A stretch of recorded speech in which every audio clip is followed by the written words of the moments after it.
Se realizó en Buenos Aires el Foro por los Presos Políticos de América, organizado por la Liga Argentina por los Derechos del Hombre. Hoy vamos a compartir con ustedes en un nuevo programa de 40 minutos algunos de los testimonios más interesantes de este encuentro sobre violencia institucional, derechos humanos, la situación puntual en algunos países de Latinoamérica y varios casos aquí en nuestro país. Comenzamos entonces por una visión precisa e interesante del doctor Gerardo Echeverri sobre la controvertida figura del arrepentido y su riesgosa utilización. Hace más de 100 años se comenzó con los distintos avances que llevaron a lo que se llama policía científica o investigación criminal o criminalística. ¿Qué quiere decir esto? Que con la aplicación de los avances en distintas ramas de las ciencias, empezó a investigarse de una manera que ya no era la simple confesión de la persona imputada o de alguno de sus cómplices, sino la búsqueda de elementos que hubieran quedado y que permitieran reconstruir el hecho con cierta objetividad. Lamentablemente, en los últimos años, hay un retroceso cada vez más fuerte hacia los antiguos métodos inquisitoriales, donde lo que se busca en lugar de pruebas científicas son las confesiones, el quiebre de las personas para decir lo que los jueces quieren oír y todas esas cosas. Quiere decir que evidentemente no se está yendo para adelante, sino para atrás. En el caso argentino, además, en algunos lados se los llama delatores premiados o cosas por el estilo, pero eso en Argentina tiene un contenido peyorativo muy fuerte. Entonces a alguien se le ocurrió ponerle el nombre de arrepentido y parece que es alguien que reconoce que hizo algo malo y trata de enmendar eso malo que hizo. Entonces hasta ese contrabando nos meten con esta figura. Creo que hay que separar dos cosas fundamentales. Una cosa es que una persona investigada por un delito y detenida colabore, por ejemplo, para que se encuentre a una víctima de secuestro con vida, o a otro nivel, que colabore para que se encuentre dinero mal habido. Eso indudablemente tiene un valor para el Estado y yo entiendo absolutamente razonable que haya una disminución de pena para esa persona. Pero de ahí a pensar que la declaración de esa persona contra otra persona pueda ser usada como prueba fundamental en contra de esta segunda persona, hay un trecho enorme. En el caso del llamado arrepentido, ¿cuál es la verdadera práctica? Se detiene a una persona o se la amenaza con detención. Si está detenida le dicen que si no dice determinadas cuestiones, que los investigadores siempre tienen claro qué es lo que quieren oír, si no dice eso no lo van a liberar, o que si no dice eso lo van a mandar a una cárcel común, y en consecuencia lo que se busca en realidad es quebrar la voluntad de la persona detenida para que diga lo que los investigadores quieren oír. Algo muy parecido a una tortura. En la Argentina primero se metió contra el narcotráfico, el arrepentido. ¿Alguien conoce que eso haya servido para realmente en alguna investigación llegar a algo serio? No, nadie. Ahora bien, después lo fueron ampliando para otros delitos, trata de personas y otros delitos más. Y finalmente, en una ley del año 2016, lo siguieron ampliando y ahora vale para un montón de cosas esta figura del arrepentido. Pero reitero, es una figura que no es una investigación real. El arrepentido es un fiscal o un juez o los dos juntos que aprietan a la persona detenida o a punto de ser detenida para conseguir que les diga lo que quieren, no es otra cosa. ¿Para qué se ha usado en este último tiempo el arrepentido en los países de América del Sur, por ejemplo? Tenemos el caso de otro país más cercano que el anterior, en el cual hay una persona que fue filmada pidiendo coimas y sin embargo sigue siendo presidente. Y en cambio hay otro que está preso, acusado porque un empresario supuestamente arrepentido dice que le pagó como coima un departamento y no se ha podido demostrar ninguna relación entre ese departamento y el expresidente supuestamente coimeador. Cosa que parece cuanto menos insólita. Es importante considerar que no se trata, el arrepentido no es una figura de tradición local de América, de nuestra América, ni nada por el estilo. Es una figura yanqui. Se trata, en realidad, de una figura que tiene que ver con la línea tradicional estadounidense de sacarle los derechos a sus enemigos. Línea que estaba plenamente en época de la doctrina de la seguridad nacional.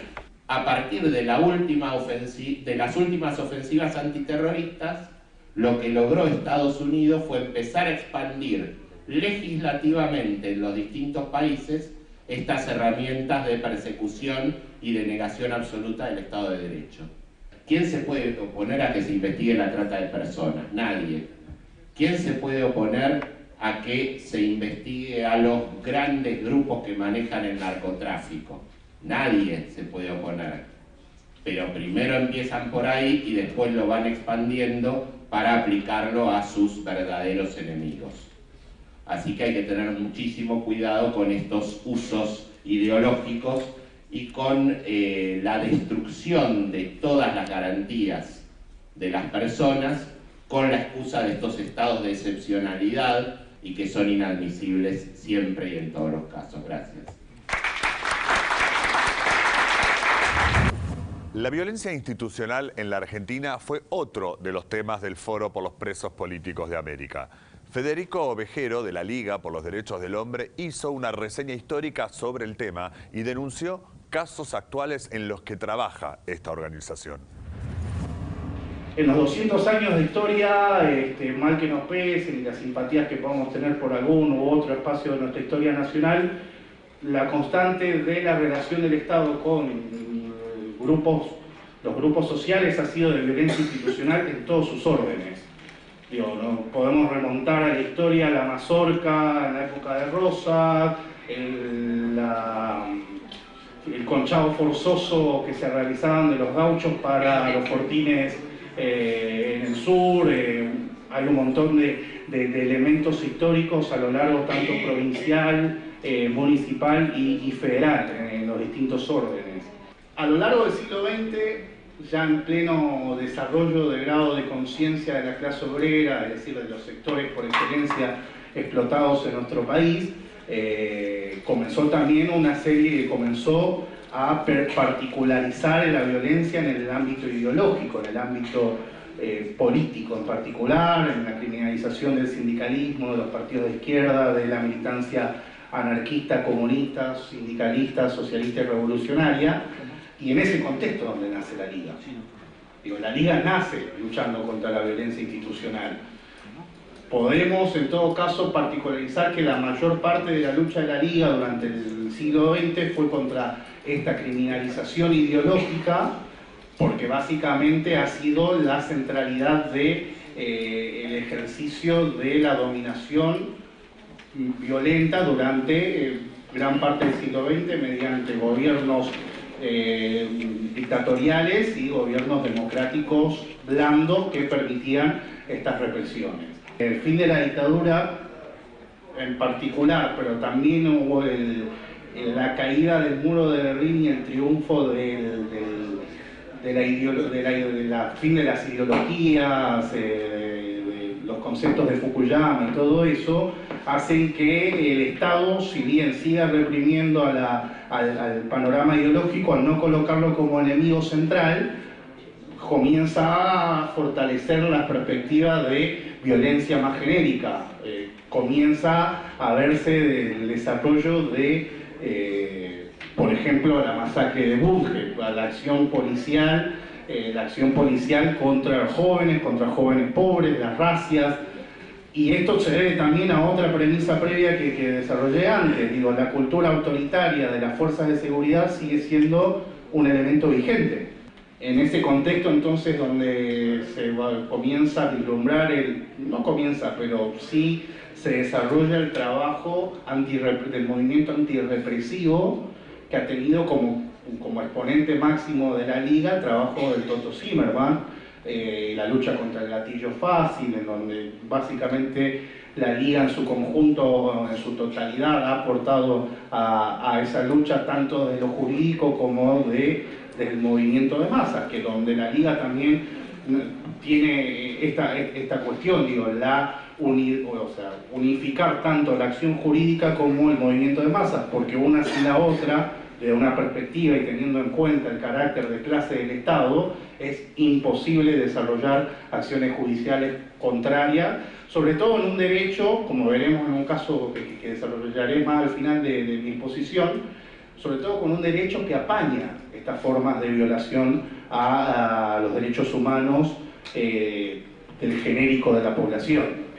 Por último, bueno, hablaré de casos que, particularizando en la capital federal, entiendo que la Liga también a nivel nacional desarrolla esto, pero dos casos paradigmáticos de trabajo del último tiempo. El caso de José Luis Ojeda, en donde tenemos la particularidad de un caso en el cual a un joven trabajador de una villa lo secuestran en ocasión de una razzia y lo torturan en la comisaría, sometiéndolo a cortes con una quincheta, con cúters en el brazo, lo cual le deja marcas que prácticamente no pudieron sanarse, remarcando también que ha sido una violación de derechos humanos en democracia y por ende es imprescriptible, lo cual lo seguiremos desarrollando, esperemos tener buenas novedades al respecto. Y eso, bueno, respecto al caso Ojeda, y un último caso que estamos también trabajando con jóvenes estudiantes y recién egresados de la Facultad de Derecho también, que es el caso de Ruiz Lazarte, la avenida Carmen, que acompañó a Ramiro, quien fue baleado por la policía de la ciudad, en la Villa 31 bis, en el pecho, en ocasión de una movilización popular en contra de cuando la policía a la mañana atropelló a una nena en la villa, que se ha dicho de paso aún sigue grave la niña. Y bueno, en dicha ocasión, ante la bronca popular, la policía respondió con disparos de bala de plomo y una le cae a Ramiro, que justamente estaba pasando por ahí, y básicamente cuando lo aprenden y se dan cuenta que está baleado, hacen todo lo posible para que muera, milagrosamente se salva y bueno, ahora actualmente estamos impulsando la querella. Bueno, respecto a todo lo que tiene que decir respecto a violencia institucional. Muchas gracias.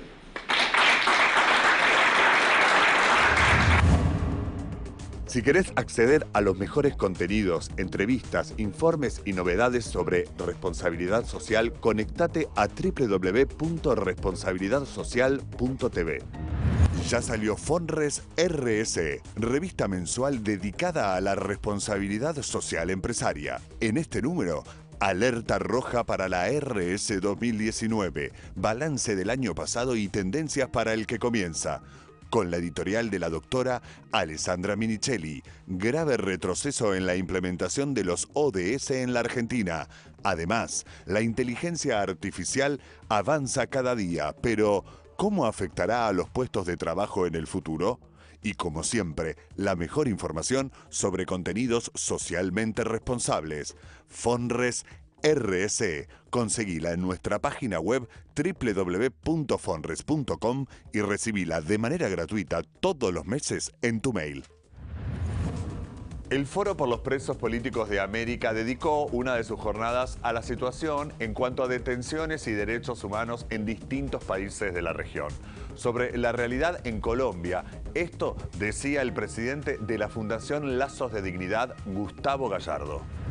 Nosotros en Colombia, como una primera claridad necesaria, estamos hablando de la población de líderes sociales apresados por el Estado colombiano, por la burguesía colombiana, por la burguesía imperial, y que se utiliza la cárcel como una herramienta de guerra.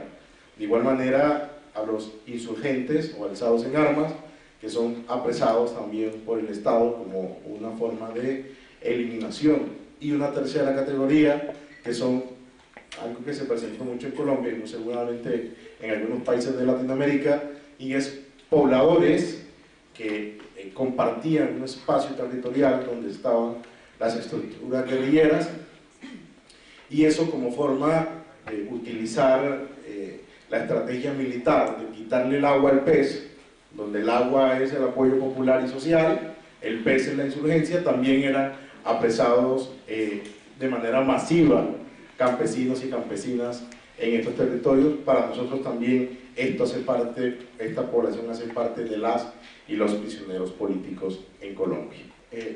A pesar de haberse firmado el Acuerdo de La Habana, ese escenario de paz en Colombia está hoy por hoy bastante turbio, bastante en un horizonte incierto. Decirles que a pesar de ese proceso, entonces en Colombia hoy por hoy tenemos todavía más de 600 personas o prisioneros políticos de las FARC en las cárceles. Después de haber tenido en el año 2016, finales de 2016, una ley que es la ley 1820, en la cual concedía, o mejor daba, la posibilidad de la amnistía sin indultos, libertades condicionadas y traslados a zonas veredales de integrantes de las FARC, que eran como la salida jurídica que se tenía y que se llegó en el marco del acuerdo, pero que hoy día esos 600 prisioneros políticos de FARC aún permanecen en las cárceles. Hay alrededor de unos 250 prisioneros políticos del movimiento social y popular, campesinos, campesinas, líderes sociales, comunales, campesinos, campesinos cocaleros. Hay al menos unos 600 prisioneros políticos del ELN, del Ejército de Liberación Nacional, en las cárceles en Colombia. Es decir, sacando así las cuentas, más o menos hay unos 1.450 prisioneros políticos en Colombia, hoy día aún después de ese proceso de paz.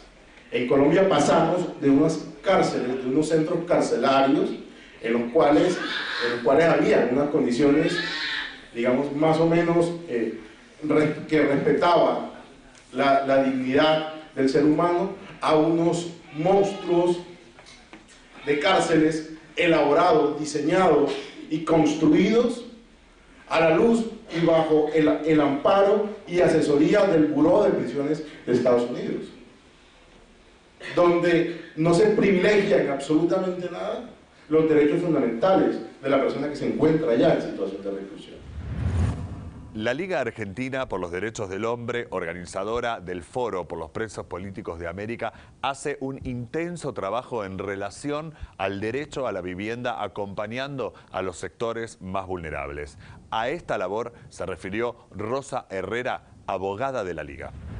Nosotros no somos abogados o abogadas que nos limitamos únicamente a la lucha en el expediente judicial, sino que tratamos de transmitir y compartir saberes con los compañeros y con las compañeras para fortalecer la organización y poder plantear cuestiones ganadas en la lucha en las calles a los jueces, porque nosotros decimos, sí, un desalojo, ¿cuál es el efecto del desalojo? Que las familias quedan en la calle. ¿Cuál es el principal derecho que afecta? La vivienda. Bueno, sin embargo, los jueces no entienden eso. Los jueces ven un contrato entre un propietario y una familia y dicen, se cumple el contrato y punto. No ven que esa sentencia que ellos ejecutan vulnera el derecho a la vivienda. Entonces, nuestro uso del derecho alternativo, siguiendo las enseñanzas del Toto Zimmerman y de los diversos luchadores que pasaron por nuestra liga, es hacer un uso alternativo del derecho. Y nosotros hemos llevado a los expedientes, digamos que la interpretación que tiene que llevar adelante el juez hasta lograr, digamos, en un determinado momento dictar sentencia, es que se tienen que interpretar conjuntamente con los tratados internacionales, el Pacto de Derechos Económicos, Sociales y Culturales, las diversas observaciones que hace el Comité de Derechos Económicos, Sociales y Culturales respecto a la garantía de la vivienda adecuada y la seguridad de la tenencia frente a los desalojos forzosos. Todo esto, por supuesto, acompañado con las luchas. ¿Y cómo nosotros ahora, como para ir sintetizando, estamos en este momento, en ese marco, otra vez con, digamos, una especulación financiera, con el aumento del dólar, con que cada vez los sectores populares se encuentran más alejados de poder llegar al sueño de la vivienda digna, con que estamos defendiendo a un edificio en pleno Parque Patricio desde hace 9 años, pero que ahora el juez dictó la sentencia definitiva de desalojo. Este edificio, que está a pocas cuadras de la sede de Jefatura de Gobierno, es habitado por 100 familias que la viven 400 personas, con 130 niños y niñas. Hoy por hoy hay un registro de barrios populares y hace poco en la prensa se dio a publicidad que hay 4.000 barrios populares a lo largo de todo el país. Y yo diría que serían más, porque tienen que tener ciertas características para ser incluidos en estos registros. Nosotros peleamos mucho para que el edificio Santa Cruz sea incorporado en el registro de barrios populares, porque ustedes cuando pasan por ahí ven un edificio, pero cuando entran es una villa. Digamos, son asentamientos totalmente informales, es otro mundo. Lo mismo pasa a pocas cuadras del Congreso. Las veces que vienen compañeras y compañeros de la Liga y nosotros los llevamos para conocer, se sorprenden que a 2 o 3 cuadras del Congreso hay compañeros y compañeras que viven como en el 1800, que viven en el sótano, que no tienen luz solar, que no tienen agua, que viven en una condición hedionda, que nada tiene que ver con la dignidad de las personas. Entonces, para redoblar, antes de ayer volvimos de Río de Janeiro para participar de un encuentro internacional en el marco del tercer Julio Negro, donde en Río de Janeiro, intervenida militarmente, todas esas semanas en actividades y marchas, las poblaciones marginadas, las poblaciones negras. Fuimos a recorrer las favelas. Acá en la ciudad de Buenos Aires se reconoce en la ciudad de Buenos Aires que hay 30 entre villas y asentamientos. Hay 600.000 personas en emergencia habitacional y se estima que casi 300.000 viven en villas. Entonces nos decía, recorriendo la favela, que solamente en Río de Janeiro hay 1.000 favelas. 1.000 favelas. Y el 70% de la población negra vive en las favelas. Igual porcentaje se repite en las cárceles. Recorriendo esas barriadas nos sentimos hermanados con nuestras realidades, discutimos mucho, seguramente será para un próximo encuentro, de articular las luchas, de denunciar el militarismo. Para terminar, en estas actividades en Río de Janeiro se hizo una audiencia pública en la Facultad de Derecho de Río de Janeiro, donde se denunció diferentes delegaciones de Latinoamérica la militarización y la política del racismo. Entonces, compañeros y compañeras, tenemos que levantar la voz, fortalecer las luchas. La Liga está siempre desde la legitimidad. Queremos hacer la unidad y organizarnos con todo. No es momento de desunión, el enemigo es muy grande. Un niño, una niña mapuche, un niño, una niña palestina, un niño, una niña argentina que vive en las villas o en las casas tomadas, un niño o una niña que vive en la favela en Brasil, son niños, no son terroristas. No son terroristas, nosotros tenemos que levantar nuestra voz para denunciarlo. Nada más, muchas gracias por escucharme. Y hasta aquí llegamos con este programa dedicado al Foro por los Presos Políticos de América que organizó la Liga por los Derechos del Hombre. Como siempre, gracias por habernos acompañado.